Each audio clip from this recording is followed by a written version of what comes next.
El Partido Acción Nacional en la Ciudad de México agradece su presencia y su participación. Para comenzar, presentamos a quienes nos acompañan en el Presidium. El presidente Andrés Atay de Rubiolo,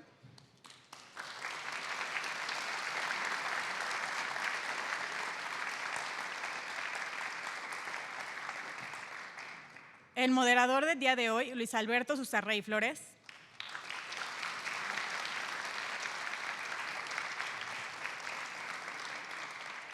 actualmente es diputado federal, fue diputado local 2018, profesor de Derecho en la División de Posgrado de la Universidad Metropolitana de Monterrey, empresario de servicio de transporte privado en Grupo CAES, profesor de Derecho en la Universidad Metropolitana de Monterrey, secretario de Participación Ciudadana de San Pedro, director de Participación Ciudadana de San Pedro, licenciado en Derecho, maestro en Marketing Político y doctor en Derecho. Un fuerte aplauso, por favor.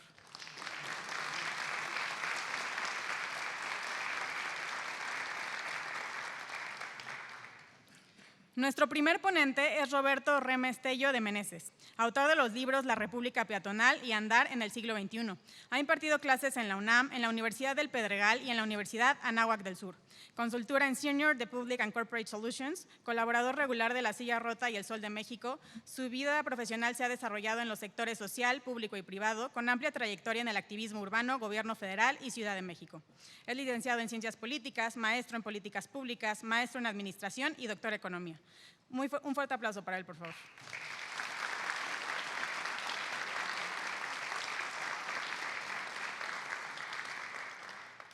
Perla Castañeda Archundia es nuestra siguiente ponente. Ella forma parte del Comité Científico del Coloquio Ciudad en Movimiento del Programa Universitario de Estudios sobre la Ciudad de la Universidad Nacional Autónoma de México. Miembro del Consejo Técnico de Movilidad de 2013 a 2018 en la otrora Asamblea Legislativa y la Secretaría de Movilidad. Coescribió el libro Indicadores de satisfacción de la infraestructura peatonal en la perspectiva de espacio público saludable en la Ciudad de México. Trabaja con vecinos, actores del sector público y privado para lograr la construcción del corredor Victoria Peatonal como ejemplo de ruta peatonal segura y saludable. Es licenciada en Promoción de la Salud, maestra en Planeación y Políticas Metropolitanas y doctora en Sociología. Fuerte aplauso para ella.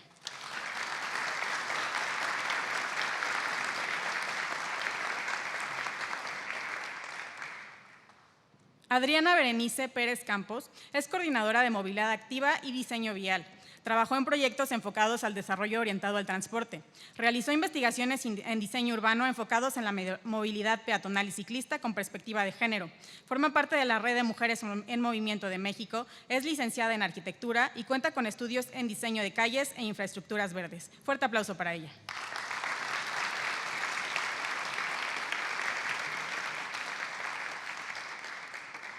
Fernando Espino Arévalo es nuestro último ponente. Él es representante sindical del Sistema de Transporte Colectivo, presidente colegiado de la Federación de Sindicatos de Servidores Públicos, diputado federal 1991 a 1994, 2003 a 2006, 2010 a 2012. Diputado local de la Asamblea Legislativa del Distrito Federal de 2000 a 2003 y 2006 a 2009, ganador del Premio Nacional de Administración Pública. En 1994, 1995, 98 y 99 obtuvo el primer lugar en el STC Metro por su propuesta en sistemas de seguridad para prevenir riesgos de trabajo en las vías. Es ingeniero electricista. Un fuerte aplauso para él.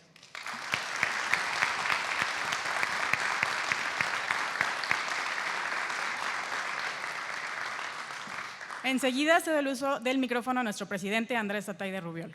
Muchas gracias, secretaria Ámbar. Muy buenas tardes ya a todas y a todos. Agradecer muchísimo hoy la asistencia de Perla, de Adriana, de Roberto, de don Fernando y por supuesto de nuestro moderador, mi carnal de generación, Luis Susarrey. El día de ayer el PAN de la Ciudad de México decidió arrancar una nueva etapa en donde, como lo dice aquel letrero, imaginemos un futuro CDMX, una mejor ciudad. Hemos venido en estos 4 años, desde nuestro muy particular punto de vista, hemos venido padeciendo, siendo víctimas del desgobierno de Morena aquí en la capital del país. Pero también comprendiendo la magnitud del reto del proyecto que implica el próximo año, queremos ir trazando no solamente el contenido, la carnita, el proyecto de ciudad, para que el próximo año, que yo estoy seguro lograremos entre todas y entre todos cambiarle el rumbo a esta ciudad, tengamos claro qué es lo que tenemos que hacer. Hoy vivimos en una ciudad que tristemente está enfocada sobre todo al automovilista y no necesariamente al peatón, al ciclista y mucho menos al transporte público. Tenemos muchísimos automóviles por kilómetro cuadrado en esta ciudad y la movilidad, como bien lo sabemos, no trata solamente de automóviles. Y eso lo vemos en la poquísima infraestructura, yo me atrevería a decir escasez, que tenemos en términos de rampas para sillas de rueda, las estrechas banquetas que tenemos en muchos puntos de la ciudad, la muy mala señalización y también gestión de los semáforos y también, hay que decirlo, en el muy poco mantenimiento que se le da al transporte público. Para muchas y para muchos, me incluyo, creemos que la palabra clave es la inversión. Inversión para darle mantenimiento a lo que ya tenemos, pero también inversión para comprar y modernizar la infraestructura de todo el sistema de movilidad de la capital del país. Y para hablar entonces ya de este tema, le cedo el uso de la voz a mi querido Luis Usaray, quien llevará esta mesa, y nuevamente agradeciéndoles a todas y a todos su asistencia. Muchas gracias a nuestro presidente y amigo de generación, como bien lo menciona. Muchas gracias al Comité de la Ciudad de México y a todas y a todos por estar aquí. Hoy Acción Nacional está dando muestra de ser no solamente una oposición, sino algo más, una alternativa de gobierno, que son cosas muy distintas. Porque hoy Acción Nacional, además de señalar los errores del desgobierno que tiene hoy la ciudad, propone una alternativa o trabaja en un plan de gobierno para darle calidad de vida a los habitantes de la Ciudad de México. Me da mucho gusto también tener la oportunidad de saludar a mi amigo Tahuada, alcalde de Benito Juárez. Qué gusto, compadre, también saludarte el día de hoy. Y bueno, a Julio Castillo y a otros amigos más, si no quisiera mencionar a otros para no omitir a algunos, pero qué gusto estar aquí, estar en casa. Recientemente fue reconocido en la Constitución Federal, en la Constitución Política de los Estados Unidos Mexicanos, un nuevo derecho fundamental, el derecho a la movilidad, que es el derecho de todas las personas a gozar de un efectivo desplazamiento en condiciones de seguridad, comodidad, eficiencia, eficacia y, por supuesto, seguridad vial. Los derechos humanos, como sabemos, su cumplimiento es obligatorio, es decir, son exigibles ante las autoridades administrativas y jurisdiccionales. Los derechos humanos se tienen que cumplir. Y yo les pregunto si una persona que vive, por ejemplo, en el Toreo, tiene garantizado su derecho a la movilidad cuando se tiene que ir a trabajar a Perisur, y esa persona tiene que atravesar el límite territorial de una entidad federativa, tiene que tomar 2 o 3 taxis ilegales, 2 o 3 líneas de metro y 2 o 3 combis, autobuses o microbuses. Si esa persona pierde 6 horas de su día arriba del transporte público y llega a su casa a ni siquiera poder convivir con sus hijos, ¿esa persona tiene garantizado su derecho a la movilidad? Pues evidentemente no. Pero no solo eso, sino que además el que su derecho a la movilidad no esté garantizado hace que también se vean perjudicados o vulnerados otros derechos, como su derecho al trabajo, por el tiempo que pierde y por la rotación laboral que esto genera en las empresas, el derecho a la educación de sus hijos por la complejidad que esto le causa, el derecho a la salud o a la vivienda digna. En fin, cuando hablamos del derecho a la movilidad, no hablamos de un derecho, de una prerrogativa aislada, sino hablamos de un derecho interdependiente. Hablamos de un beneficio que, si no se le da a nuestros ciudadanos, se ve perjudicado algo tan fundamental como es la calidad de vida de la gente. Yo quisiera cerrar, antes de comenzar este panel, diciendo que es una responsabilidad del Partido Acción Nacional el buscar que se garantice este derecho por una razón muy sencilla, o por 4 razones muy sencillas: por nuestros principios de doctrina, por los principios de doctrina del PAN. Lamentablemente, en la Ciudad de México y en muchas áreas metropolitanas del país, las ciudades han crecido en función de la infraestructura y no en función de lo más importante, del desarrollo de las personas. Primero, si el PAN habla o hablamos de respetar la inminente dignidad de la persona humana, preguntémonos si las banquetas, el transporte público, las ciclovías, las vialidades y los servicios que tenemos en la ciudad abonan a que se respete y a que se beneficie la dignidad de la persona humana. Si el PAN busca el bien común, preguntémonos si la planeación urbana que hemos tenido y el crecimiento desordenado, no solo de la ciudad, sino de todo el Valle de México, abona a que se genere bienestar en la población. Abona el tráfico que tenemos, ¿genera bien común o no genera bien común? El hacer 1 hora y media dentro de la ciudad para trasladarte en 15 kilómetros, ¿abona o no abona el bien común? Si nuestros gobiernos están siendo solidarios con las personas, particularmente con las más necesitadas, o particularmente con los usuarios más vulnerables de la vía, porque el servicio de transporte público pareciera que está diseñado solo para algunos. ¿Cómo una mujer se puede subir tranquila sabiendo que esta ciudad lidera los índices de acoso sexual en el país? Y, por cierto, el lugar donde mayor frecuencia se presentan es en el transporte público. Y por último, hablando de la subsidiariedad, ¿estamos siendo realmente subsidiarios como gobierno cuando nuestros alcaldes deben exceder sus facultades para poder garantizar servicios a la población? Los alcaldes panistas de la Ciudad de México han tenido que implementar programas y servicios de transporte público, de movilidad, de seguridad también, ante la falta de apoyo por parte del gobierno de la ciudad. En resumen, si de garantizar el derecho a la movilidad se trata, debe hacerse en función de los principios de acción nacional y con una visión humanista centrada en la persona. Muchas gracias por la invitación y bienvenidas y bienvenidos todos.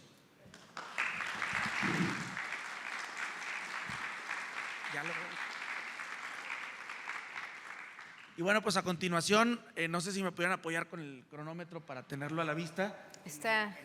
Ya está.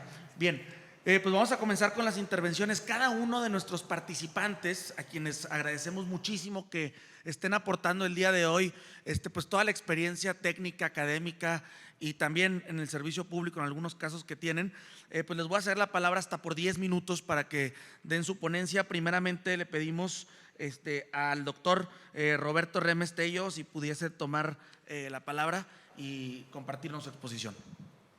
Muchas gracias. Así es. Sí, acá tengo el micrófono. El punto de partida, ¿dónde estamos?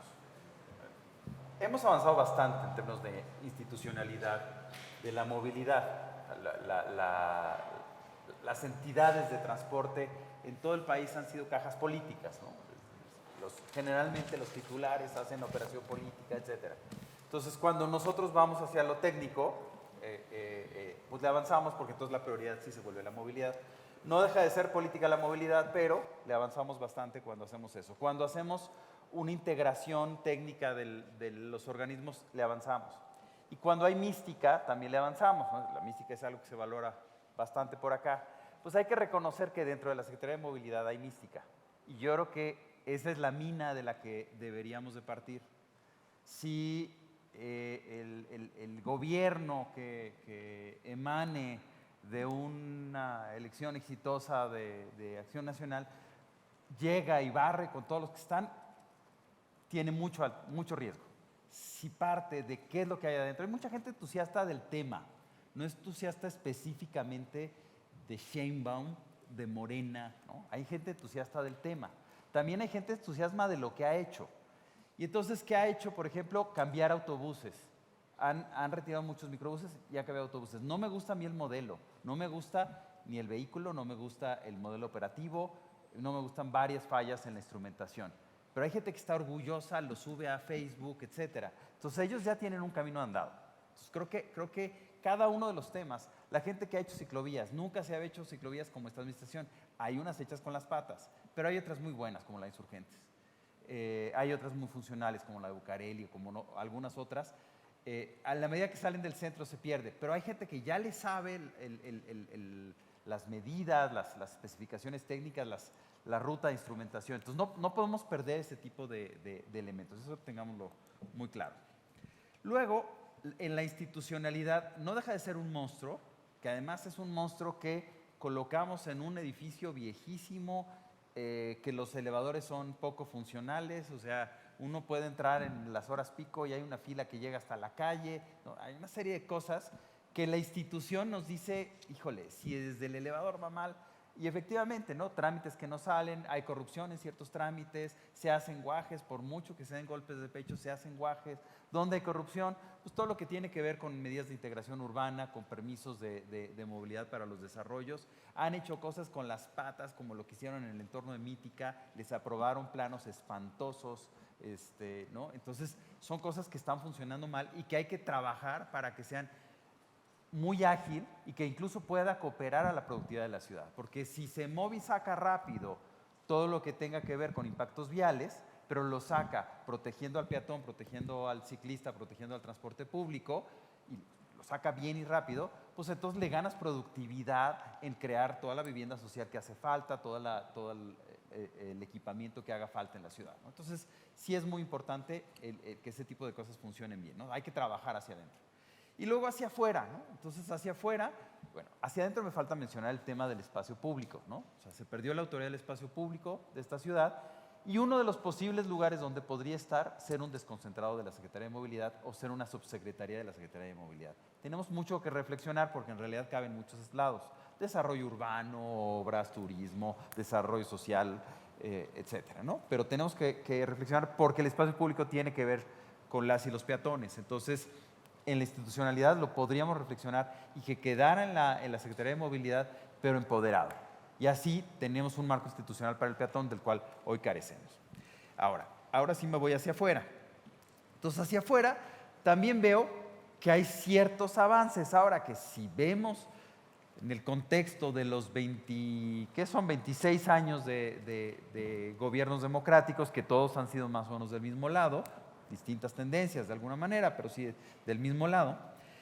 El metro creció muy poco, creció la línea 12, es una línea buena y no me lo van a creer, pero es la más cómoda, el que no la use es la más cómoda.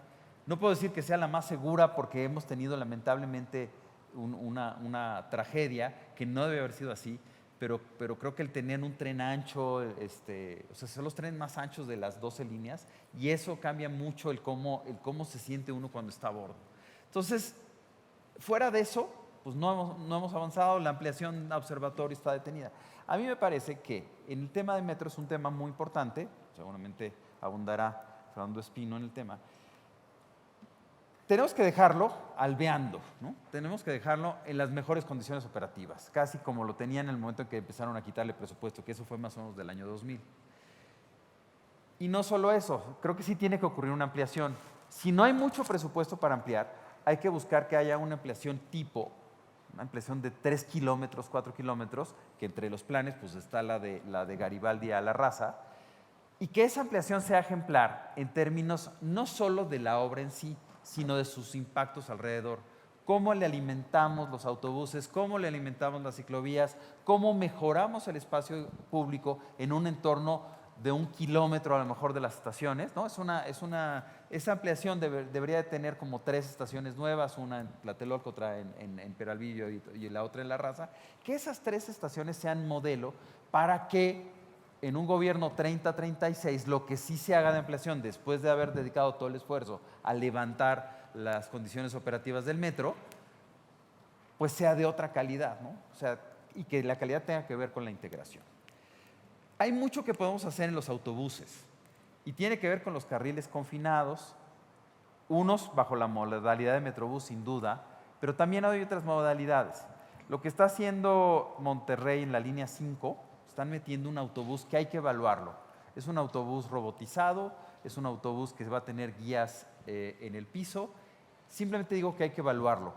Lamentablemente no hay competencia en ese sector, ¿no? Es decir, ahí nos casamos con China Railway y no hay un competidor que nos esté ofreciendo la misma calidad. Pero hay que buscar ese tipo de innovaciones tecnológicas que hay en el mercado hacia el autobús. El autobús se puede modernizar mucho. Y entonces el Metrobús termina siendo algo mucho más suave, porque hoy día son ampliaciones que cuestan mucho trabajo. Lo vimos en la ampliación de Etiopía a Santa Cruz Atoyac, que no llegó, tampoco supieron negociar, tampoco supieron diseñar bien la línea, que no llegó hasta donde debía llegar, a la Cineteca, por lo menos. Que, por cierto, esa línea debería de tener una ampliación, por ejemplo, lateral, es decir, no la amplió hacia el sur, sino la amplió al Estado Azteca a través de División del Norte. Y podríamos estar listos para el Mundial.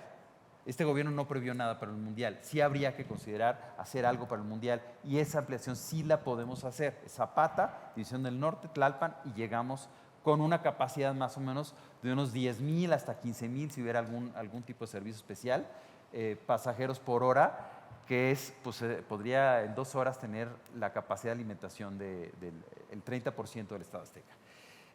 Los autobuses ordinarios tienen que subir su calidad. Decía yo que lo que se está metiendo de buses, pues todavía con motor delantero, todavía altos, etcétera. Cuando RTP sí está metiendo buenos autobuses, pues el estándar de las avenidas tiene que ser el autobús que está metiendo RTP o el autobús eléctrico con antenas, casi trolebús, que está metiendo transportes eléctricos, ¿no? Y al mismo tiempo las dos instituciones están ofreciendo el mismo servicio, RTP y transportes eléctricos se deberían de integrar. O sea, yo no sé si administrativamente requieran operar de manera separada, pero en términos del servicio al público es exactamente lo mismo ya un trolebús que puede bajar sus antenas, que las baja con un botón, ya no hay que bajar a tensarlas, sino desde un botón desde adentro. Entonces es prácticamente lo mismo, no tenemos por qué darle 2 colores, 2 tarifas, sino que podríamos trabajar mucho más la integración. La bicicleta, ¿no? Mencionarla rápido, la bicicleta creo que es más importante que crecer en ciclovías, crecer en seguridad, y eso lo vamos a lograr con la velocidad. Hay que volver a los 50 kilómetros por hora reales. Cuando estaban las fotomultas, sí estábamos logrando los 50 kilómetros por hora en avenidas, que es la recomendación de la OMS, que es la recomendación internacional y que es lo que ya dice la ley de movilidad. Y lo perdimos por las fotocívicas. No es que tengamos que perder por completo las fotocívicas, a lo mejor podemos trabajar una conmutabilidad de la multa en dinero por una multa con un trabajo social, sobre todo quien tenga dificultad para pagar la multa. Ahora, si alguien tiene 10 multas en un mes, pues por favor, págalas. No me importa que sean 50,000 pesos de multa, págalas, porque si estás infraccionando tanto, es que estás conduciendo mal. Ahora, si tienes una de vez en cuando, pues es más fácil conmutar, ¿no?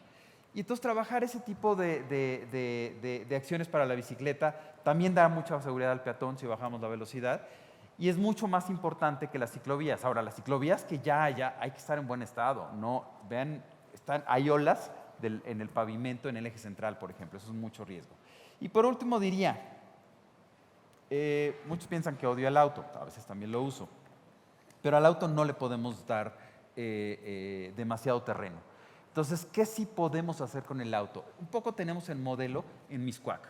¿Sí? Podríamos soterrar tramos como de 2 kilómetros para lograr bypasses y arriba dejar muy buen espacio público. Si trabajamos por ahí, puede haber, o sea, yo ya tengo identificados, no los voy a exponer, pero ya tengo identificados algunos bypasses que podrían ayudarle un poco al coche, pero sobre todo calmar zonas estratégicas de la ciudad.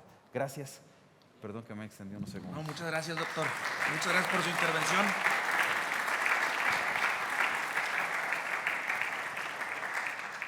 Bueno, pues le cedemos la palabra a continuación a la licenciada Berenice Pérez Campos, por favor.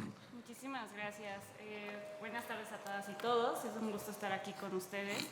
Y justo me gustaría iniciar esta ponencia con una pregunta, ¿no? ¿Nuestras calles son seguras, incluyentes y contribuyen a la sostenibilidad de las ciudades? Pues no realmente todas. Hay algunos avances, como bien lo ha dicho Roberto, se ha mejorado mucho este cambio de visión, este cambio de paradigma, en donde la planeación se enfoca más a las personas, pero aún falta bastante que hacer. Este uso excesivo del vehículo particular pues nos genera varias problemáticas, varias externalidades negativas. Una de ellas pues es este congestionamiento vial que tenemos en las ciudades, en donde pues cada año una persona pierde alrededor de 76 a 219 horas de su vida en el transporte, ¿no? Esto principalmente pues que afecta a las personas de las periferias. Creo que sí hemos desarrollado bastante infraestructura y todo este tema, pero en la centralidad, y a veces no volteamos a ver a lo que ocurre allá afuera, ¿no? Esto de experiencia propia, cuando tú vives en la periferia, a veces es súper complejo transportarte e irte hacia la universidad, en donde pasas 2 horas de ida y 2 horas de vuelta, ¿y qué ocurre, no? Justo pues esta problemática de perder tantas horas al día en el transporte trae un costo social del 1.2% en el PIB nacional. Otra de las problemáticas tenemos principalmente los siniestros de tránsito. Desafortunadamente, y de acuerdo con datos del CONAPRA, también tenemos alrededor de 15,000 muertes anuales. Esto a causa de los siniestros de tránsito. Los siniestros de tránsito son una de las 10 principales causas de muertes en el país y no solamente afecta a las personas adultas, a veces nos olvidamos inclusive de las infancias y adolescencias. En ellas lo que ocurre es que es la segunda causa de muerte en este grupo. Justo aquí olvidamos mucho de esta población. Vemos entornos escolares en donde pues, la mayoría de las niñas y los niños van caminando, pero no tienen la infraestructura adecuada, ni banquetas, ni transporte público que les permita llegar de manera segura a su escuela. En algunos casos, inclusive pues, las niñas y niños pues, van solos a la escuela y si no tienen una infraestructura, unas intersecciones seguras que se puedan desplazar de manera autónoma, pues hay un riesgo alto de seguridad vial. Por otro lado, pues justamente en 2019 tuvimos este 42% de defunciones que afectó básicamente a personas peatonas y ciclistas, ¿no? Ahí prácticamente nos está indicando una problemática que hay que solucionar. No solamente es implementar infraestructura, sino también todo un trabajo de educación y promoción y también de política pública. Si colocamos infraestructura y no le comunicamos a la ciudadanía para qué sirven las ciclovías, pues viene como esta contraparte de, oye, es que en Insurgentes me quitaste un carril, ¿no? Y ahora hay más congestionamiento y es como de, oye, no, o sea, es porque más personas están utilizando el vehículo, porque piensan que es más cómodo y seguro, realmente no lo es, pero ¿qué necesitamos? Pues mejorar el transporte público, que ahora ya está saturado inclusive, ¿no? Hay que buscar nuevas estrategias para poder desahogar lo que ocurre en nuestra ciudad.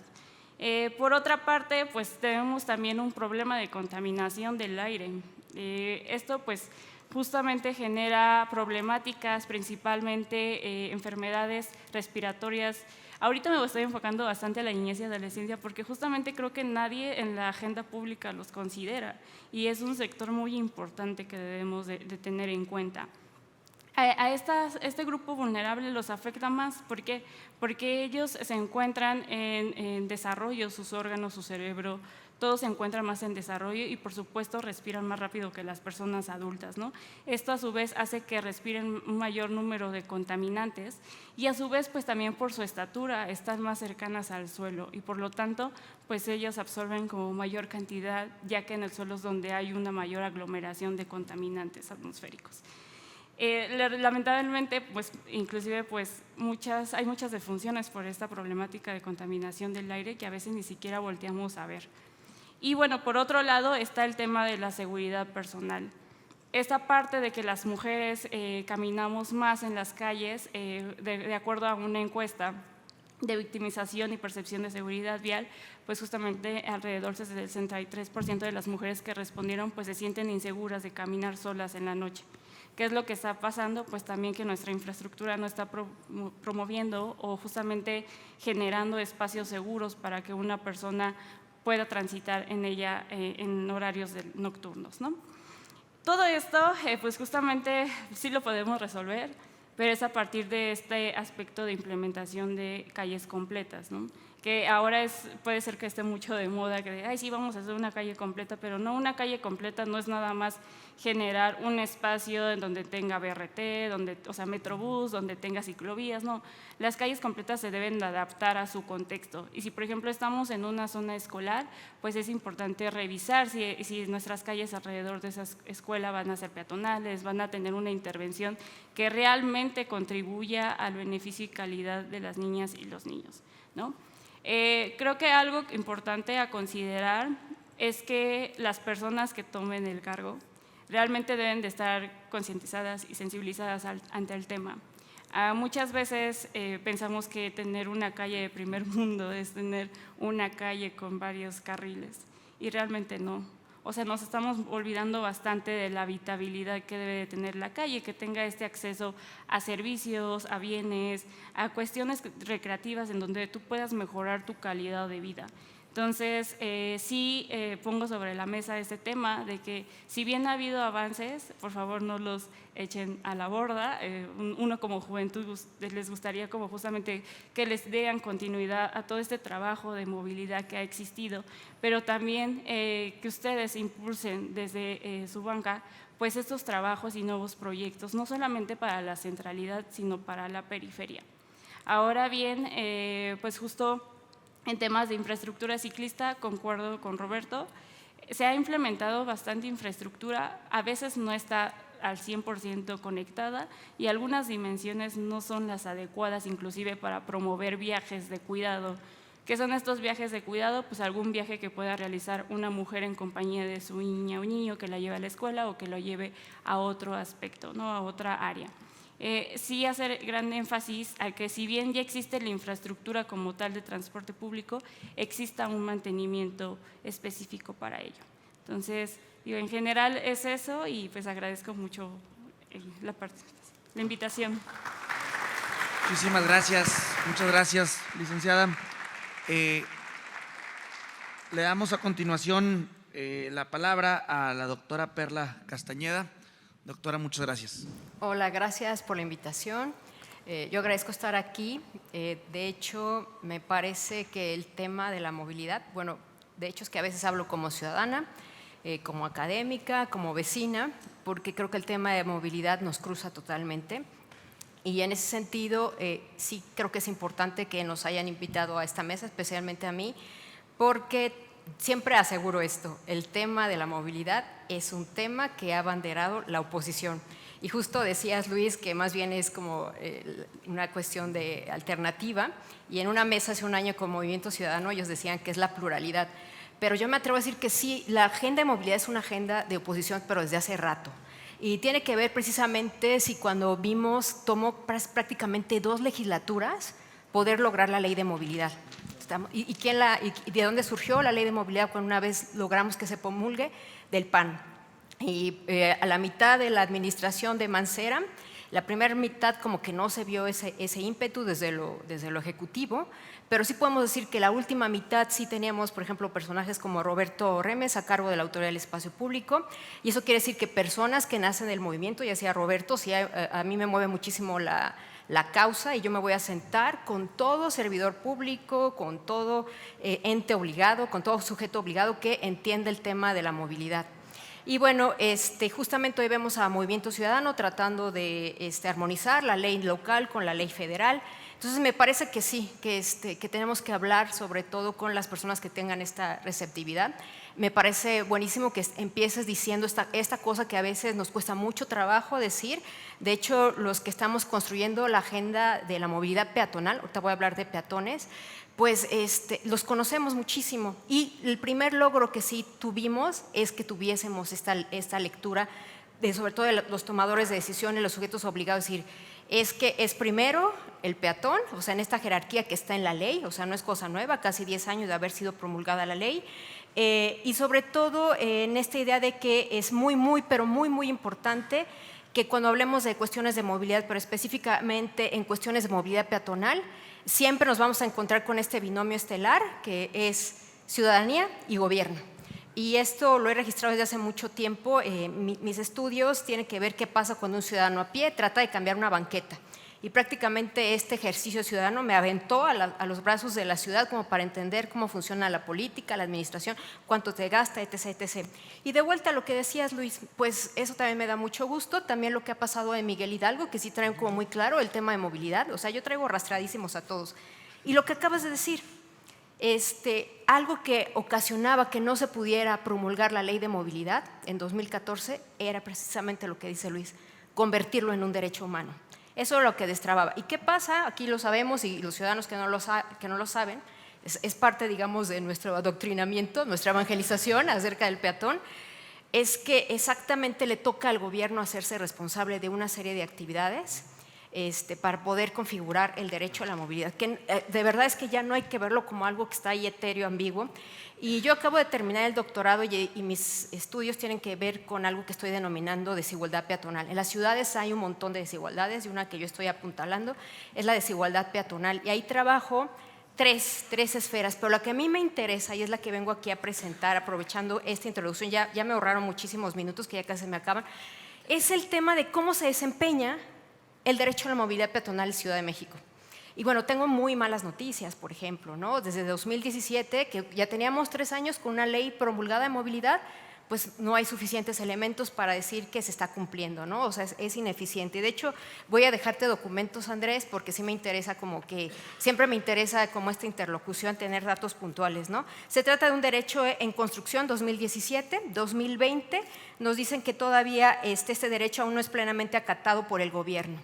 Y después este gobierno hace un primer diagnóstico y lo que dice es que los indicadores, que de hecho los indicadores que hoy mismo, bueno, no hoy mismo, en la administración anterior, estaban totalmente construidos a partir de infraestructura peatonal. Eso es cuánto se gana, cuánto se construye, etc. Pero hoy día, como lo que se buscaba en las alcaldías es que nos dieran evidencia, tengo que reconocer que Miguel Hidalgo, a ser panista, es la que mejor sale calificada en cuanto a poder entregar evidencia de que está trabajando en infraestructura peatonal. Hay un montón de cosas que podemos decir a qué nos referimos con infraestructura peatonal, pero específicamente para reducirlo, porque también en las investigaciones que he hecho, sobre todo en la maestría, yo formulé unos indicadores de satisfacción, porque Ciudad de México está reprobada en su infraestructura peatonal. Justamente aquí antes de llegar me di una vuelta a la manzana, algunas intersecciones en Colima están bien, pero el resto está mal, y eso es algo que pasa en toda la ciudad. Entonces, en ese sentido, en Ciudad de México, sobre todo todas las leyes, reglamentos, el reglamento que salió después de la ley de movilidad, el reglamento de tránsito, artículo 2, o sea, ya no es la voz de los activistas, ya sabemos que los automóviles tienen en su artículo 2, pues hay que dejarles pues esta responsabilidad por el riesgo que ocasionan. Entonces, sabemos que el espacio público en Ciudad de México está reprobado. Pero en ese sentido, pues sí tendríamos que trabajar en la infraestructura peatonal, pero también lo dice Luis, en el desarrollo humano, porque no hay desincorporación en esas cosas, se deben estar calculando bien. Ahora bien, estoy dando este diagnóstico, o sea, hoy día no se reconoce el derecho a la movilidad como algo que sea plenamente ejecutado por el gobierno. Hay diferentes lógicas entre un gobierno y otro, y eso me parece que se debe subsanar, ¿no? No debería existir señalamientos. También este propio gobierno hace un señalamiento a la sociedad civil diciendo que nosotros, o sea, como que hay sospecha, ¿no? Eso me parece que hay que tratar de atenuarlo, pero está totalmente eso documentado, está por escrito, de que las organizaciones queríamos como subordinar al gobierno a expensas de que no existiera cumplimiento normativo. Y me regreso a la normatividad.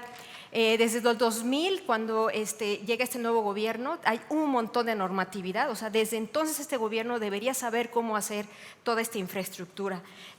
Al margen de eso, bueno, nada más decir algo que es importante, que haya una línea base de cómo se gasta. O sea, yo también he estado haciendo un rastreo de cuánto se gasta en las alcaldías, también he hecho un rastreo de qué tipo de normatividad utilizan las alcaldías. Sabemos que a pesar de que tenemos más de 13 instrumentos, la alcaldía que más cumple solamente usa 5 instrumentos. Entonces, ahí nos damos cuenta que está sobreregulado el asunto y que no se contempla con mayor puntualidad. Exactamente en las alcaldías periféricas no existe ese cumplimiento. Otra situación, sabemos que en el primer Congreso de Ciudad de México, como te comentaba Andrés, un diputado von Rerich, bueno, él emitió una iniciativa que yo creo que las iniciativas deben tender a prosperar, donde bueno, nos habla de una forma de proteger la dignidad del peatón, y eso queda suspendido, o sea, se atraviesa la pandemia, etc. En ese sentido, también aquí traigo algo que es muy importante, que cuando estábamos en la Liga Peatonal, que salió la Carta de los Derechos Peatonales, que tendríamos ya que actualizarla, ¿no? Pues la emitió, la imprimió por motivo del Día del Peatón el Congreso de Ciudad de México, y una de las acciones, además de imprimirla, era la capacitación. Y hoy día no sucede eso. Entonces, me parece que hay que capacitar en ese sentido, sobre todo a los legisladores. Creo que el trabajo, también tengo aquí un rastreo de quiénes son los actores de la agenda peatonal. Los más relevantes son los activistas, y uno de los logros más importantes que tenemos también como activistas es que se reconozca la importancia del peatón en las ciudades. Generamos un montón de externalidades positivas que hoy día no son reconocidas, entre ellas seguridad, mejoramos nuestra salud. De hecho, si yo camino más de los 10,000 pasos que dice la Organización Mundial de la Salud, yo puedo mantener mis niveles de glucosa. Sabemos que los ojos en la calle, la vitalidad, o sea, todo lo que implica los peatones no es reconocido. Y si hablamos también en un aspecto territorial, y con esto quiero tratar de mostrar lo vasto que significa considerar los peatones en la ciudad, el tema que creo que esto también le debe interesar muchísimo al PAN, a la configuración, desde 2019 tenemos un estudio del PUEC que ya fue presentado a al Congreso, donde estipula la división de las alcaldías: Iztapalapa, Gustavo Madero y Álvaro Obregón, que yo he tratado de buscar a mi diputado, y sabemos que le faltarían 2 votos para 2 asambleístas o 2 diputados en el futuro para poder empezar a tratar de organizar totalmente el territorio, y sobre todo con esta idea, porque eso lo padecemos mucho los activistas, el tema de, sobre todo en estos territorios que no son atendidos. Por ejemplo, yo no puedo hablar nada de ciclovías porque yo no tengo ese servicio, por ejemplo, pero sí tengo un montón de estaciones, sí estoy conectada a la ciudad. Entonces, en ese sentido es importantísimo acabar con aspectos clientelares, y por eso creo que es muy importante que la oposición o el gobierno plural o alternativo sí empiece en Ciudad de México a distribuir esos territorios, sobre todo para que las bonanzas que están evidentemente en Ciudad Central, como en la que nos encontramos, pues se puedan distribuir a la periferia.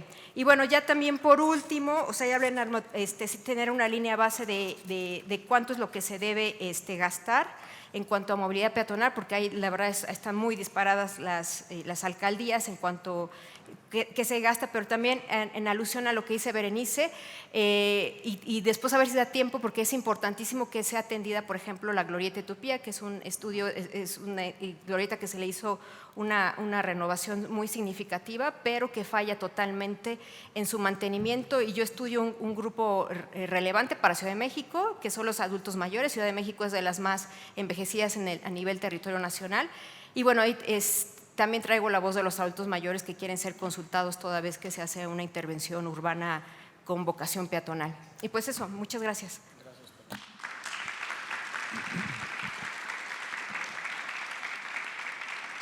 Muchísimas gracias, doctora, por sus aportaciones. Y por último, antes de pasar a la ronda de preguntas y respuestas, pues le cedemos la palabra al ingeniero Fernando Espino. Muchas gracias, ingeniero, por estar aquí. A ustedes gracias, agradezco y valoro el interés por la invitación que me hacen para participar en este espacio, exponiendo la situación actual de nuestro querido sistema de transporte colectivo, el Metro de la Ciudad de México, a casi 54 años de su puesta en operación. La imagen del sistema de transporte colectivo ante los medios de comunicación y millones de usuarios desafortunadamente no es el mejor, ya que cada día se publican notas negativas sobre el servicio que brindan las 12 líneas que conforman la red del metro, con atrasos e interrupciones de los trenes que causan molestias a los usuarios. No podemos desconocer el notorio deterioro de los equipos e instalaciones con que opera el metro, lo que es provocado por el desgaste de sus componentes debido al uso constante durante muchos años y la falta de implementos para realizar adecuadamente el mantenimiento a los mismos. Me permito de manera resumida describir las condiciones que guardan las principales instalaciones y los trenes con que opera el metro. En el área de vías, en general, el estado de vías no es satisfactorio, lo que se nota más en las zonas superficiales y de maniobras, tanto en las líneas como en talleres, debido básicamente a la falta de un buen mantenimiento, lo que nos obliga como trabajadores a implementar reducciones de velocidad en los tramos críticos. Es importante mencionar el mal estado en que se encuentran los durmientes de madera en toda la red, los componentes de los aparatos de vías en mal estado y sin posibilidades de cambiarlos por la falta de los mismos, aisladores de barra guía en malas condiciones, agujas de aparatos de vías con desgastes muy significativos, rieles y contrarrieles en las mismas condiciones. Además, se requieren de urgencia pernos Nelson y soldaduras especializadas. En el área de material rodante, o sea, los trenes, de acuerdo con la información que tenemos hasta esta fecha, el parque vehicular del metro cuenta con 394 trenes, incluyendo 30 trenes férreos de la línea 12. Para cubrir el polígono de carga se necesitan 285 trenes y solamente se encuentran en operación 256. Están fuera de servicio 138 trenes, es decir, el 35% del total de los trenes no están en condiciones de operación. Entre las principales causas que no están disponibles esos trenes, podemos mencionar que 45 están detenidos por falta de refacciones, 35 se encuentran en revisión por averías, además de que los programas de mantenimiento mayor y rehabilitación existe un atraso muy considerable. También se encuentran 187 trenes de parque vehicular con alto kilometraje, más de 500,000 kilómetros recorridos. 22 trenes de la línea A con kilometraje recorrido que van de 500,000 hasta 2,775,000 kilómetros acumulados. Los atrasos en los trabajos de mantenimiento a los trenes se manifiestan durante el servicio con la presencia de frecuentes fallas que afectan su circulación en las líneas, además de que no se cuenta con suficientes trenes para cumplir el polígono de carga requerido.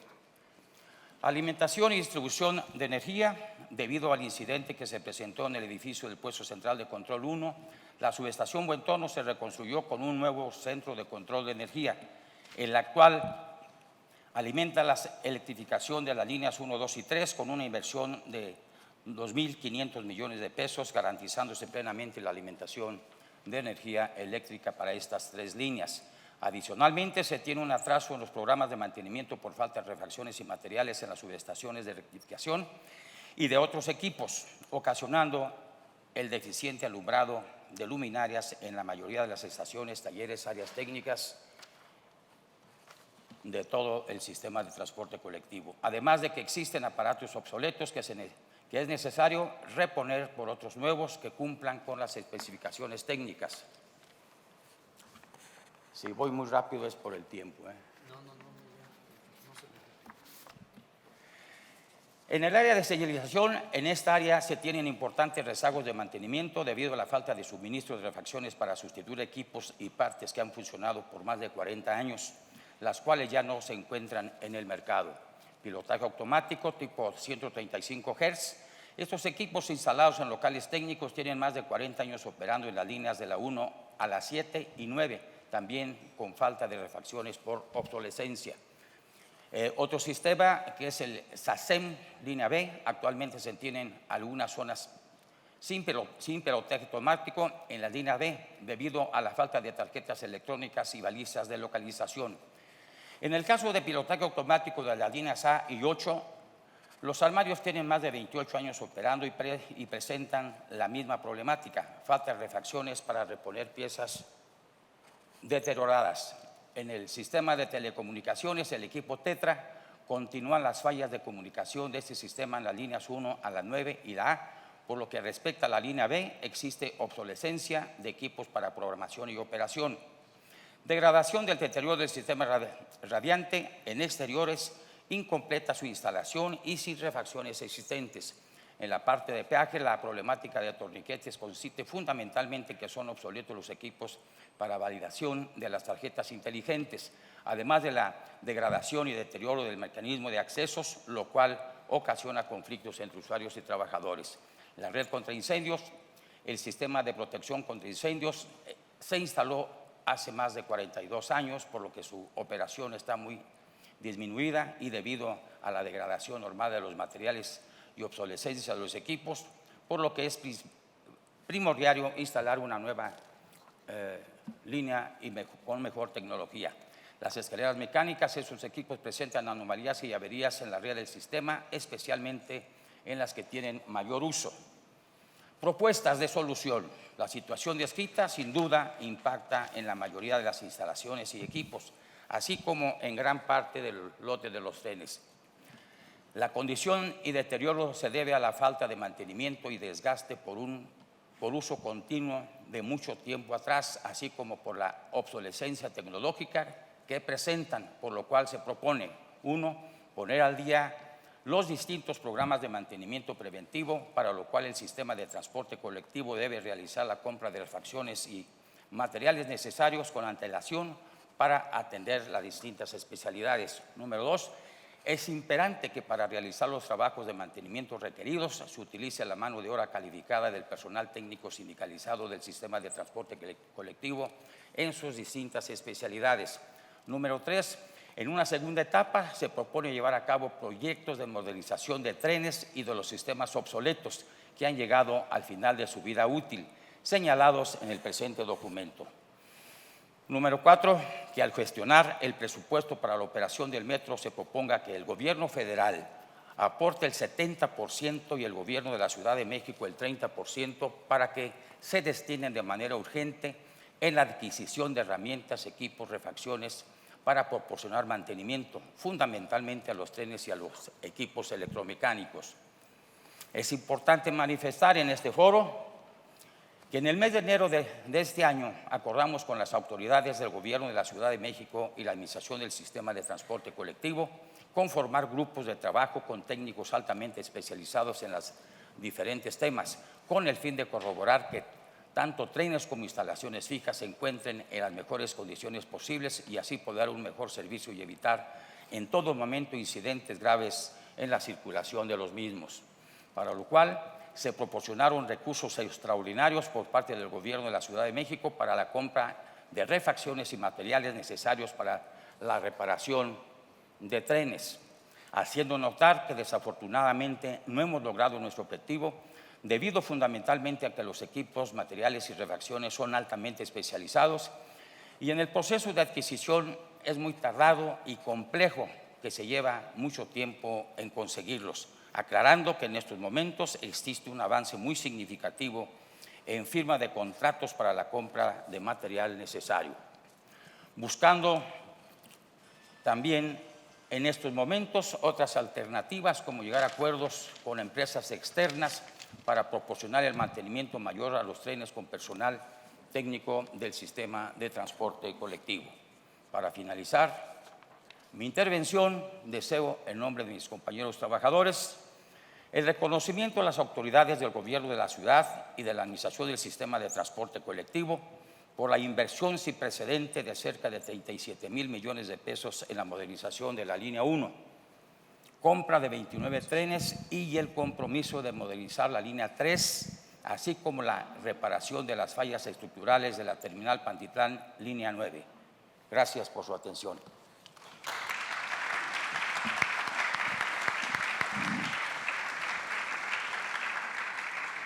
Muchísimas gracias, ingeniero. Pues pasamos a continuación a una ronda de preguntas y respuestas. Entiendo que tenemos 25 minutos, ¿verdad, presidente, para esta parte? Y bueno, pues en el orden en el que expusieron, que me parece que son aportaciones muy valiosas, muy interesantes, las que han hecho nuestros ponentes el día de hoy. Yo quisiera preguntarle al doctor Remes, usted hablaba hace un momento de lo político y lo técnico en la movilidad, cómo muchas veces el priorizar las agendas político-partidistas sobre los aspectos meramente técnicos que involucran el que se pueda garantizar este nuevo derecho humano, pues puede perjudicar su ejercicio y puede perjudicar los servicios accesorios del mismo. En ese sentido, preguntarle cómo garantizar que se tengan en la Ciudad de México, primero, proyectos de largo plazo y que lo político, lejos de obstaculizar, contribuya a fortalecer la parte técnica de la movilidad. Gracias. Digo, un tema que no mencioné es el de la comunicación. Creo que en movilidad es una de las áreas de política pública en donde se llegan a enfrentar más tragos amargos. Es decir, si yo le voy a quitar un carril a Insurgentes, como ocurrió en 2005, y luego le quito otro en la pandemia, ¿no?, como ocurrió en 2020, pues hay gente que no le gusta. Si yo amplío banquetas en algún lado, también hay gente que no le gusta. Si yo quito lugares de estacionamiento, también hay gente que no le gusta. Pero si lo hago esto además de manera generalizada, pues necesito ser muy franco con la ciudadanía y necesito tener un diálogo permanente. Entonces, eso es lo que nos va a permitir avanzar en cualquiera de estas materias. Y esto tiene que ver con el largo plazo porque, a ver, los 3 proyectos de teleférico están bien. No puedo decir que estén mal. No me gusta que me presuman que tenemos el teleférico más largo del mundo, porque lo que me están diciendo es que debieron haber metido otra tecnología, ¿no? Pero está bien que se haya hecho. Y cuando uno voltea a ver, no el de la Sierra de Santa Catarina, porque esa mal que bien la vemos desde lejos, no, el de Cuautepec, a la hora de pasar por arriba de Cuautepec, mucha gente no conoce, si no se ha subido al teleférico y no tiene ninguna razón de ir a la parte norte, no la conoce, ¿no? Entonces, realmente ponen el ojo del huracán, ciertos. Pero son proyectos que se ejecutan en 2 años. O sea, es de muy corto plazo. El costo por pasajero es altísimo, ¿no? Estamos hablando de que es varias veces lo que costaría el Metrobús, el costo por pasajero. El Metrobús es muy eficiente en costo por pasajero, porque yo nada más escojo el derecho de vía con el aprendizaje que tiene la ciudad. Pues en un año hago el proyecto ejecutivo y en el otro año instrumento. Y en el mismo año que instrumento estoy negociando con los transportistas, con los concesionarios actuales, para que se suban al modelo y lo logro, ¿no? Entonces, si yo escogiera, me parece que es uno de los ejes interesantes, eje 1 Oriente, pues lo armo y lo tengo listo en 2026 el proyecto, ¿no? Sí, pero el largo plazo también es muy importante, porque hay usuarios que hacen mucho tiempo de camino. Entonces, no hemos hecho trenes porque nos ha ganado el cortoplacismo. Ahora, si en el cortoplacismo decimos, oye, vamos a hacer la línea 10 del metro, la 11 del metro, la 13 del metro, o la C del metro, en 6 años, pues ya vimos lo que pasa. No, antes sí se hacían, pero también es que las cosas se hacían imponiendo demasiado, ¿no? Es decir, la línea A se hizo en 3 años, la línea 8 se hizo en 3 años, la línea B, esa se hizo como en 5 años, pero también porque el gobierno de la ciudad le bajó el ritmo. La línea 12 se quiso hacer en 6 años y se quiso que fuera ejemplar y hubo una serie de obstáculos en el camino, financieros, de suelo, etcétera, que dificultaron mucho, y el resultado es pues, el tema de las curvas y el tema del viaducto. Creo que debemos de ser mucho más responsables, no estar preocupados por las inauguraciones, y eso lo logramos con comunicación, ¿no? O sea, creo que esta solución de corto y la solución de largo tienen que ir muy de la mano, pero por la vía de la comunicación. Y sumaría un detalle más, que es el financiamiento. O sea, hay que ir a buscar dinero. El incremental no funciona, ¿no? Necesitamos todavía buscar más dinero. Tenencia, lo pregunto. Gasolina, lo pregunto. Valorización, lo pregunto, ¿no? Muchas gracias, doctor, por su respuesta. Esta pregunta, pues, para la licenciada Berenice. Cuando comenzó tu exposición, hablabas de vivir en la periferia. Vivir en la periferia en una ciudad como Tijuana pudiese ser fácil de entender, pero en la Ciudad de México, pues al paso que vamos, probablemente muy pronto vivir en Querétaro, en Puebla o en Cuernavaca va a ser vivir en la periferia, ¿verdad? A cómo está creciendo la ciudad. Y la ciudad crece desde el punto de vista económico, la ciudad crece también en infraestructura, pero crecen a la par también los problemas. Crece la segregación, crece la desigualdad, y me gustaría que pudieses hacer referencia a esa desigualdad que se genera desde la perspectiva de la movilidad, y particularmente en un problema que se tiene no solo en esta ciudad, sino en todo el país, que es pues la violencia de género y su relación con la movilidad urbana en esta ciudad. Pues es una buena pregunta. Híjoles, básicamente pues el problema de la periferia va muy ligado a esta limitante de la movilidad, ¿no? Si tú no tienes un sistema de transporte que te permita recorrer ciertos tramos, etcétera, pues no vas a tener ni siquiera un acceso a un trabajo, ¿no? Lo que también va a generar, pues inclusive hasta violencia económica. Lo vemos con las mujeres, quienes no pueden desplazarse más lejos de su hogar por esta cuestión de cuidados de niñas y niños, pues tienen esta limitante de que no pueden buscar un mejor trabajo, ¿no? Y a su vez depender pues de los hombres. Lo menciono porque he estado justamente estudiando bastante el tema de perspectiva de género, Creo que es muy importante meterlo en la agenda pública, no solamente como decir, ya, vamos a hacer calles y vamos a poner luminarias y con eso ya se va a acabar el problema, ¿no? Pero simplemente justo hay que entender desde dónde viene, ¿no? Esta idea de planificación sin tener en cuenta las necesidades de todas las personas usuarias. Estas desigualdades que crecen es porque no consideramos a las demás personas que viven también la ciudad y que también tienen derecho de disfrutarla. Entonces, yo vería básicamente tener en claridad para quién es realmente la ciudad. ¿Para el carro? No. ¿Para las personas? Claro que sí. Y a partir de esa problemática empezar a ir resolviendo poco a poco estas cuestiones de violencia, de desigualdad, justo de este acoso inclusive sexual que pueden tener las mujeres en su entorno. Entonces, pues básicamente es como, es que es un tema muy complejo, ¿sabes? O sea, entender la desigualdad sí viene a partir de esta limitante de que no hay un buen sistema de transporte, pero ¿cómo hacemos que mejore? ¿Cómo hacemos que pueda solucionarse? Pues a través de generar calles para las mujeres, para las niñas, para las infancias, para las personas adultas.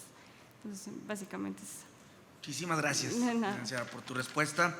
Y bueno, pues esta pregunta es para la doctora Perla. Me gustó que en su exposición, o me sentí identificado cuando hablas de las leyes de movilidad, particularmente de la Ley de Movilidad de la Ciudad de México, de las reformas constitucionales que impulsaron distintos legisladores. Y de verdad que, pues no sé, me gustaría presentarte a bastantes diputados de Nuevo León para que te escucharan, porque la perspectiva de derechos humanos en nuestras leyes me parece que es fundamental. Pero en la parte material de lo legislativo, pues entra la gobernanza. Y hay un debate que ahorita también el doctor lo mencionó, de si en la Ciudad de México debe o no debe haber una supersecretaría de movilidad, o un organismo descentralizado, o un instituto, o un esquema de gobernanza en el que participen ciudadanos, técnicos, académicos. Yo agregaría también, bueno, pues qué papel deben jugar las alcaldías, o desde su óptica, porque veo en su currículum estudios en materia de planeación metropolitana, y creo que es pues un pilar de la movilidad urbana. Bueno, pues ¿cuál sería para ti el mundo ideal, ¿verdad? O la cartita a Santo Claus que pudiéramos redactar de cómo creemos que debe ser la gobernanza y la planeación metropolitana en la ciudad para hacer frente a todos los problemas que tenemos el día de hoy. Ajá, es como buscar el huevo y la gallina. ¿Por dónde empezamos? Por empezar, sí. Bueno, de acuerdo a mi experiencia, porque yo les decía, yo empecé más bien tratando, yo siempre más allá de los títulos, que yo los uso porque a veces te los piden, ¿no? Entonces ya para que te respeten, también por el tema de mujer, que a veces tienes que demostrar muchísimo para que tu discurso sea creíble. Entonces, mi experiencia comenzó con una banqueta. ¿Qué pasa cuando un ciudadano a pie quiere? Entonces yo me di cuenta que no era solamente el deseo, sino sí tienes que entrar a un gran aparato, ¿no? Y de hecho, en el transcurso del tiempo después hice esta medición de indicadores de satisfacción, porque creo que además de la materialidad sí hay que buscar, y esto nos toca a la sociedad, por eso a veces no lo menciono mucho, pero sí hay que tratar de que la caminata sea considerada como pues como algo valioso, ¿no? O sea, que empezar a apostarle por allá.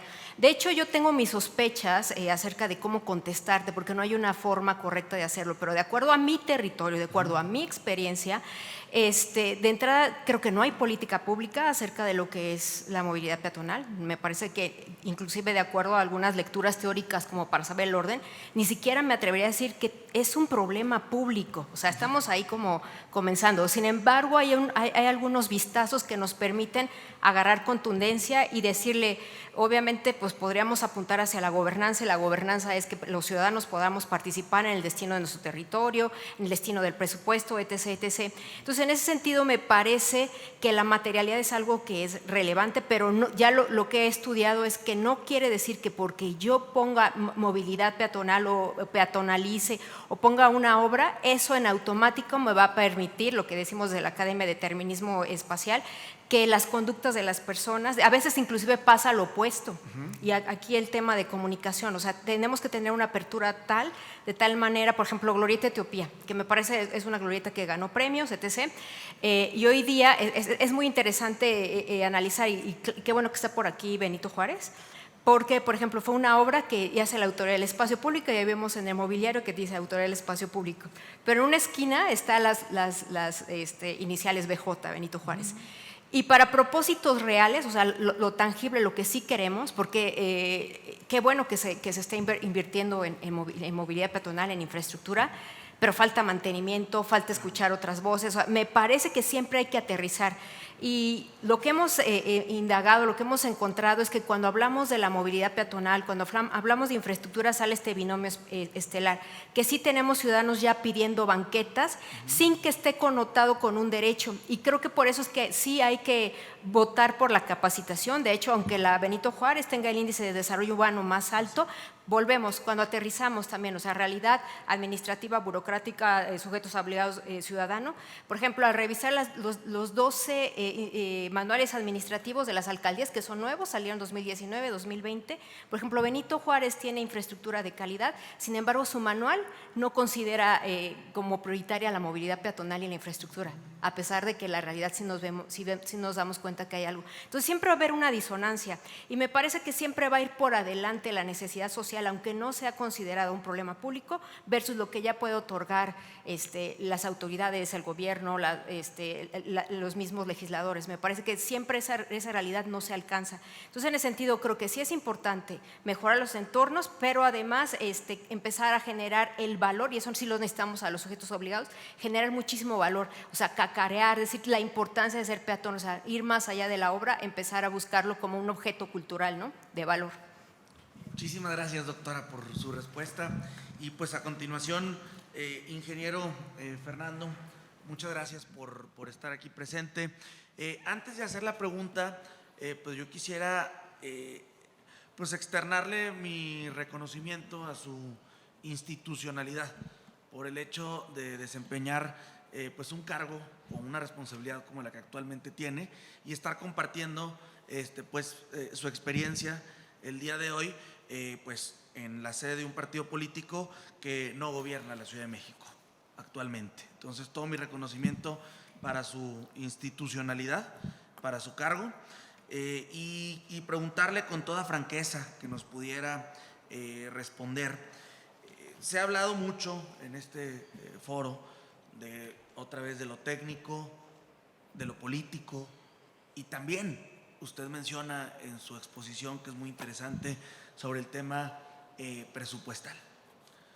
Situaciones como la que tristemente sucedió con el tema de la línea 12, y se lo pregunto como un agente externo, porque no soy habitante de esta ciudad, vivo en otra entidad federativa, pero pues escuchamos muchas versiones, escuchamos declaraciones tanto políticas como técnicas, y también se hace alusión a la parte presupuestal.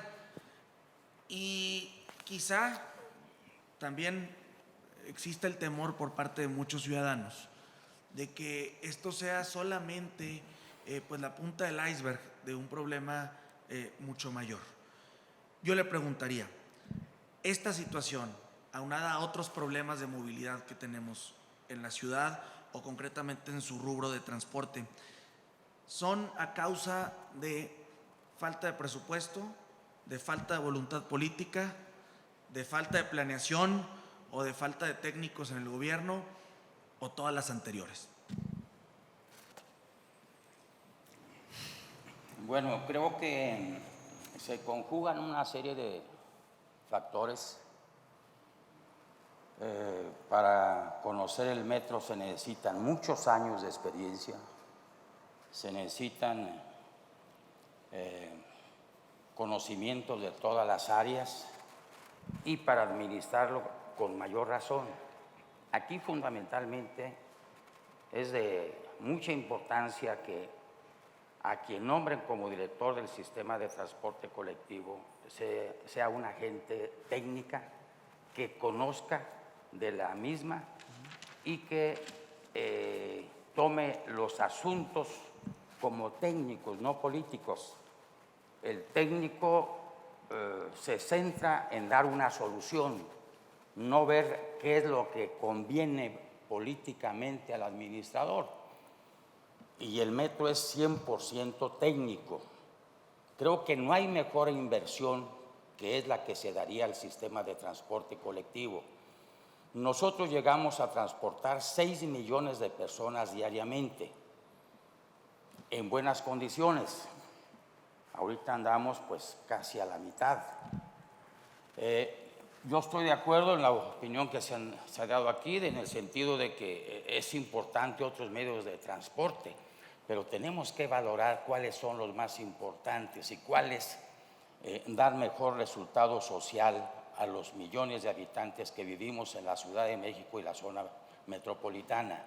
Yo creo que, pues sí, yo me opuse en su momento al Metrobús, que se instaló en Insurgentes porque era altamente contaminante, porque se iba a comer 2,5 carriles y eso iba a provocar muchísima contaminación, muchísima aglomeración de los carros. ¿Y por qué no hacer una línea subterránea por todo Insurgentes que se justifica plenamente, técnicamente hablando? Y también estoy de acuerdo lo que decía aquí el doctor de los teleféricos. Un teleférico pues no puede ser transporte masivo cuando lleva creo que 4 o 6 personas en cada góndola. Sencillamente es importante de verlo técnicamente, ver qué es lo que conviene a quién, a la inmensa mayoría, sin olvidar desde luego las minorías. Pero esas minorías trasladadas a una estación del metro tienen la posibilidad de gozar de ese servicio social que es el metro, porque realmente no se paga su costo. Es un servicio social que da ¿quién? El propio contribuyente. ¿Para quién? Para los propios contribuyentes, lo usen o no lo utilicen. Aquí es cuestión más que de presupuesto, es tenerle amor a su centro de trabajo, dar el mantenimiento preventivo y correctivo necesario, dar el seguimiento a las obras, dar la revisión exacta de todas las obras que se estén realizando, dar mantenimiento también y hacer el seguimiento de todos los programas de mantenimiento, y esto lo deben dar expertos, sin importar colores. Nosotros como obreros no nos debemos a los colores. Nosotros hemos convivido con todos los administradores de todos los partidos, excepto del PAN, creo que no ha llegado a la Ciudad de México, pero tenemos ya como, por decirlo como oposición, si será oposición, pues ya más de 30 años que convivimos con el PRD, con muchos años, con Morena, con el PRI, y siempre hemos actuado en consecuencia, siempre nos hemos sumado al gobierno que llega y también exigiendo los recursos necesarios, materiales, herramientas, refacciones y también beneficios para los propios trabajadores para desempeñar puntualmente nuestras obligaciones que tenemos, la encomienda de quién, de los usuarios, porque al final de cuentas a nosotros nos pagan los usuarios, no nos paga el gobierno. Esa es la gran diferencia, y nosotros como trabajadores estamos muy comprometidos con los usuarios, que son millones y millones, y que desde luego a quien le reclaman son a nosotros como obreros, como trabajadores. Llegan los usuarios, de inmediato le reclaman a mi compañera de taquilla, le reclaman a los inspectores jefes de estación, al que encuentren con una M en su saco. Nosotros lo sentimos y les explicamos también de la problemática que se tiene. No de esta administración, esto viene ya de 30 años atrás, que se viene cayendo poco a poco nuestro sistema de transporte colectivo.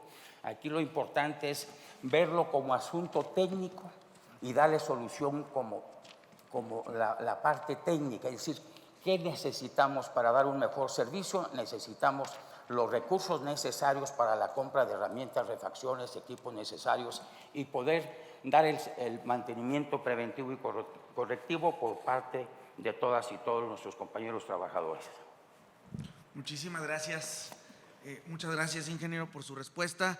Yo quisiera hacer una pregunta más, y es al presidente Ataide, al presidente estatal, porque pues es quien finalmente va a incorporar toda esta visión en una plataforma que estoy seguro pues será de gran beneficio para todas las personas que habitan esta ciudad tan importante para México y para el mundo. Presidente, en ese sentido, ¿qué esquema propondrías para que Acción Nacional, de ganar la jefatura de gobierno el próximo año, que espero así sea, pueda hacer equipo con la sociedad civil, con la academia, y pueda dar respuesta además a las demandas, a las preocupaciones, a los problemas que tiene hoy esta ciudad, que sin duda pues no es fácil de gobernar? Es la ciudad más grande del país, una de las ciudades más grandes del mundo, una ciudad que, como lo mencionaba hace un momento, a la par que crece en población, pues también crece en lo que tiene que ver con su problemática. Entonces, ¿qué debe hacer nuestro próximo candidato, candidata, nuestro próximo equipo que va a gobernar la ciudad para dar solución a estos problemas, al menos en lo que tiene que ver en esta mesa el día de hoy con el tema de movilidad? Muchas gracias, Luis. La verdad es que muy buena pregunta, también la que le has realizado a los que estamos aquí en la mesa.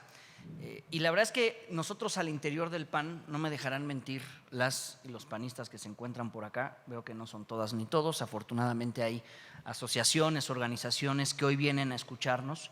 Hemos platicado del enorme reto que le implica al PAN el poder soñar con ya no solamente competir, sino con ganar la jefatura de gobierno.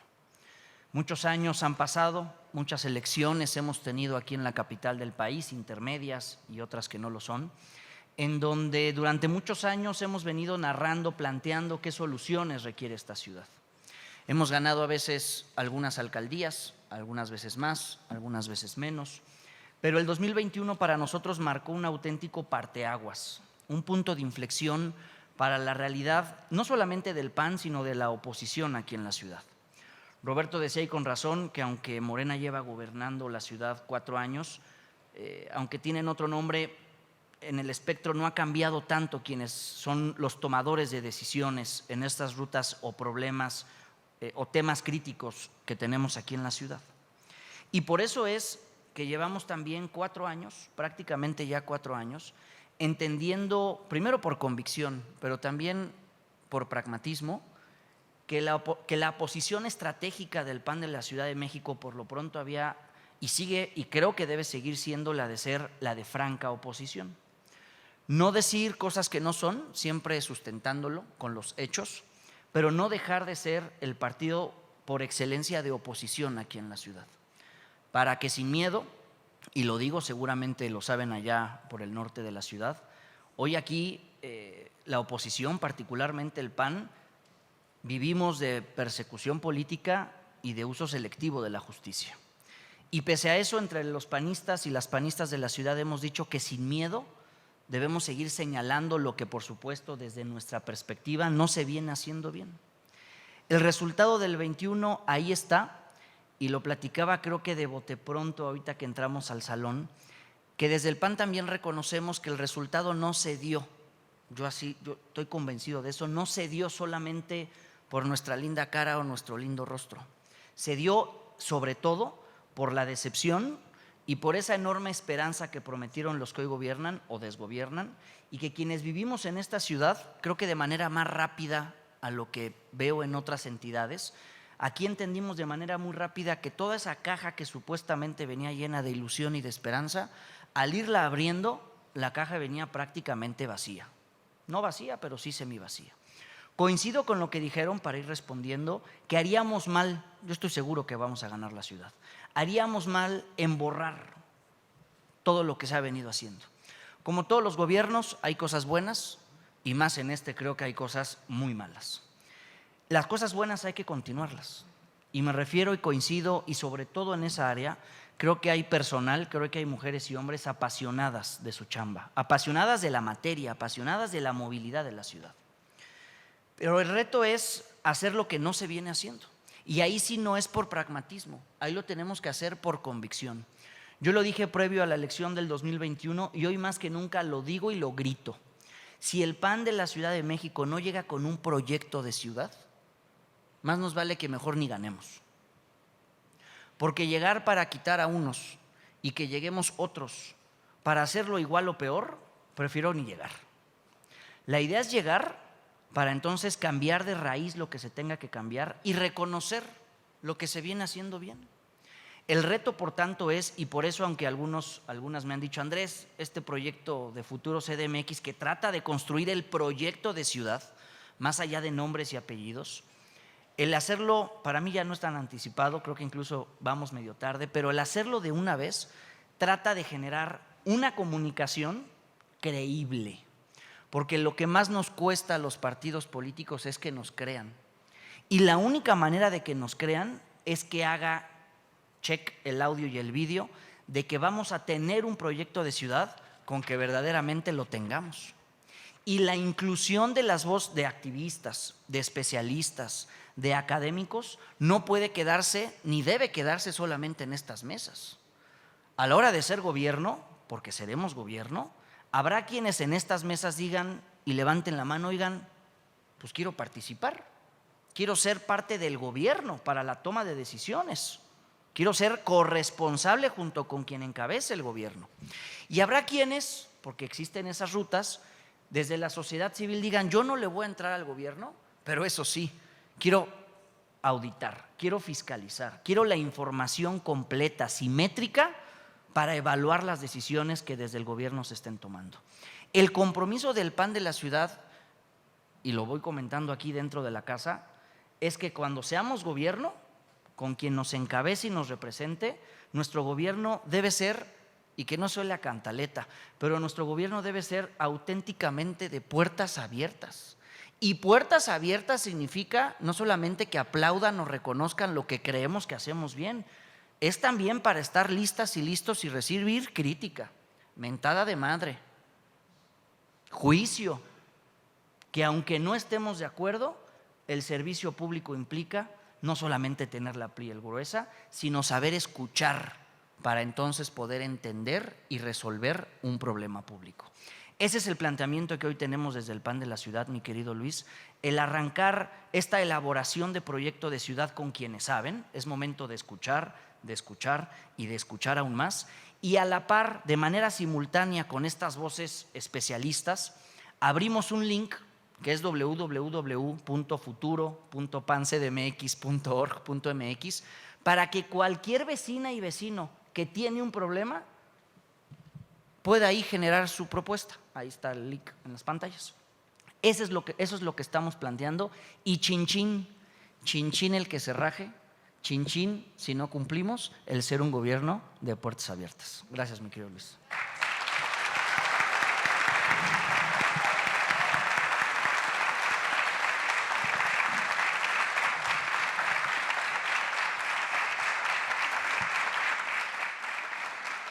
Pues muchísimas gracias. A manera de conclusión, solamente quisiera mencionar algunos puntos pues a los que hicieron referencia nuestros ponentes, no sin antes pues felicitar al Comité Estatal de la Ciudad de México. Felicidades, presidente, felicidades a Taide, amigo, porque pues hoy el PAN está dando muestra pues de cómo va a ser su gobierno, efectivamente, de puertas abiertas.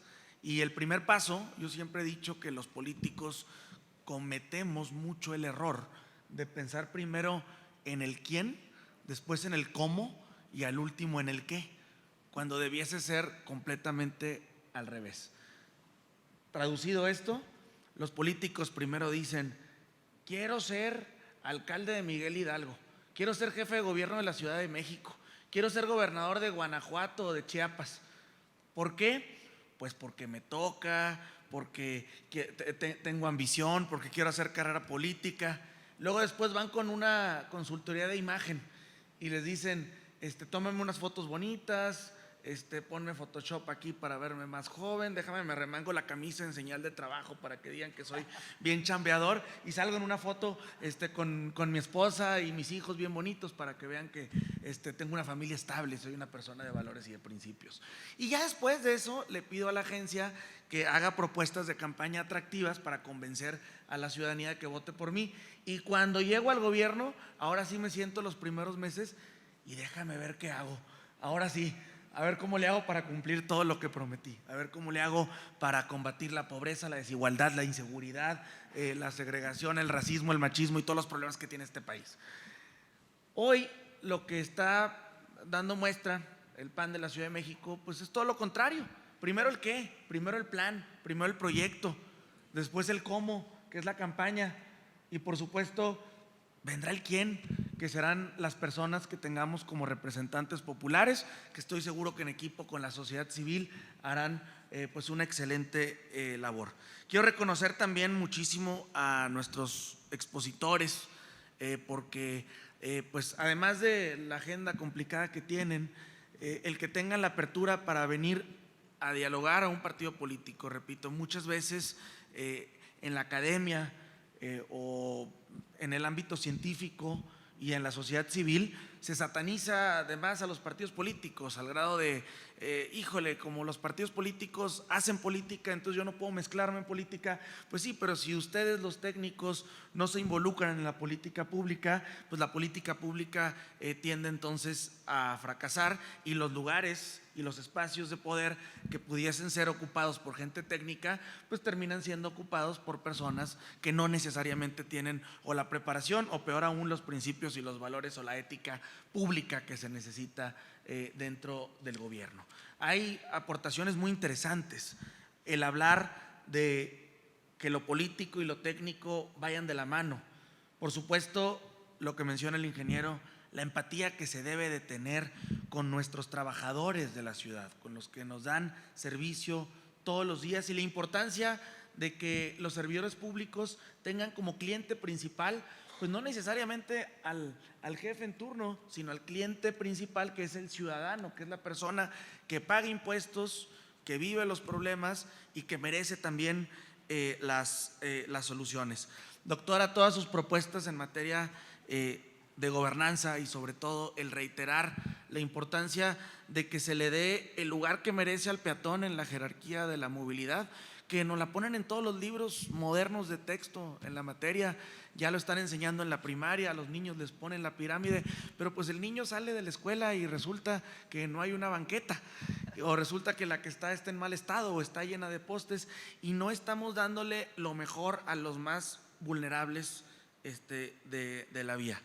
Licenciada, es importante lo que mencionas cuando hablas de que el que no se garantice nuestro derecho a la movilidad o que no tengamos una movilidad estable dentro de nuestra ciudad perjudica muchos otros factores y cómo muchas veces el gobierno se olvida de atacar los problemas de raíz, como muchas soluciones en banquetas, en infraestructura, en nuevas líneas o en modernizar o comprar nuevas unidades, pues terminan siendo aspirinas para un problema cardíaco que requiere una cirugía de corazón abierto. Y esa cirugía pues requiere de la participación de la sociedad civil, de la academia, de la ciencia, de los técnicos y le guste a quien le guste, pues también de los políticos, porque alguien tiene que tomar decisiones en este país. Yo concluyo nada más diciéndoles, hay un autor que me gusta mucho, se hizo muy famoso aquí en la Ciudad de México. Henri Lefebvre habló del derecho a la ciudad, es un autor francés del siglo pasado, y él hablaba que la ciudad se construye muchas veces o crece en función de la infraestructura y no de las personas, de las familias y ahora también de los seres sintientes y de todos los que la habitamos. Yo vengo de la capital industrial, o la que se dice la capital industrial del país, de una de las ciudades más prósperas de México y de Latinoamérica. Pero también, eso hablo desde el punto de vista económico, también vengo de la ciudad con el mayor número de habitantes, de carros per cápita, o sea, es decir, por habitante de todo el país, de la ciudad en la que más horas pasa una persona arriba del automóvil en todo México y la segunda ya de Latinoamérica, de una ciudad en la que no hay agua y una ciudad en la que de 10 años para acá alcanzamos y en algunas épocas del año hasta rebasamos a la Ciudad de México en mala calidad del aire. Entonces eso te dice, el crecimiento económico es una herramienta para el desarrollo, pero no es lo único, no es lo único. El crecimiento económico debe venir aparejado de políticas públicas serias y empáticas con las personas. Cualquier modelo de crecimiento económico debe buscar atender lo principal, la calidad de vida de la gente, la calidad de vida de los habitantes.